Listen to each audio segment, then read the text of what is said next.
வெட்கம் நம்மிடத்திலே இருக்க வேண்டும். இன்றைக்கு அந்த வெட்க உணர்வு இன்றைக்கு நம்முடைய வளரும் தலைமுறையிடத்திலே கொஞ்சம் கொஞ்சமாக குறைந்து கொண்டே வருகிறது. அன்பான பெருமக்களே, காதல் என்ற உணர்வை விட ஈமானிய உணர்வு மேலானது. ஒரு மனிதத்திலே காதல் என்ற உணர்வை விட ஈமானுடைய உணர்வு மேலானது.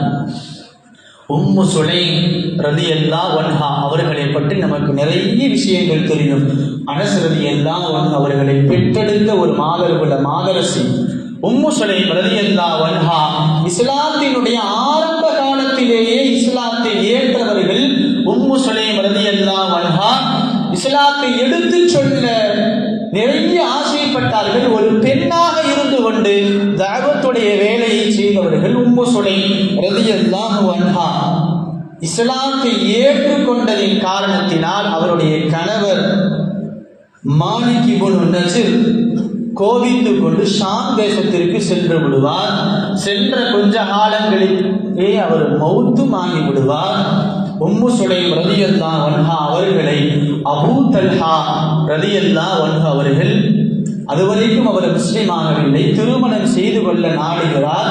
அபூ தல்ஹா உம்மு சுலைம் ரலியல்லாஹு அன்ஹா அவங்கள்ட்ட வந்து கேட்கிறார், நான் உங்களை திருமணம் முடித்துக் கொள்ள ஆசைப்படுகிறேன் என்று சொன்ன பொழுது உம்மு சுலைம் ரலியல்லாஹு அன்ஹா அவர்கள் கேட்டார்கள், திருமணத்திற்காக நீங்க எனக்கு என்ன மகள் கொடுப்பீங்கன்னு கேட்டவனே அபூ தல்ஹா சொன்னார், நான் உங்களுக்கு நிறைய தங்க காசுகளையும் வெள்ளி காசுகளையும் கொடுக்கிறேன் என்று சொன்ன பொழுது உம்மு சுலைம் ரலியல்லாஹு அன்ஹா சொன்னாங்க, இதெல்லாம் எனக்கு வேணாம், அதுக்கு பதிலாக நீங்கள் ஈமான் கொண்டு விடுங்கள், அந்த ஈமானை எனக்கு திருமணத்திற்குண்டான மகராக கொடுத்து விடுங்கள் என்று சொல்லிவிட்டு சொன்னார்கள், நீங்கள் வணங்கக்கூடிய தெய்வம் அது கல் சிலை, யாரோ ஒருவரால் செய்யப்பட்ட சிலை, அதனை வணங்குவதனால் உங்களுக்கு எந்த விதமான பிரயோஜனமும் ஏற்பட போவது கிடையாது.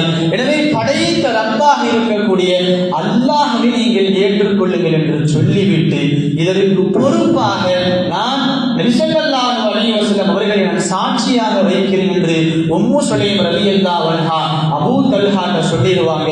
அபூ தல்ஹா நபி ஸல்லல்லாஹு அலைஹி வஸல்லம் அவர்களுடைய சபைக்கு வருவார்கள். 3 நாள் தொடர்ந்து வந்தார்கள்.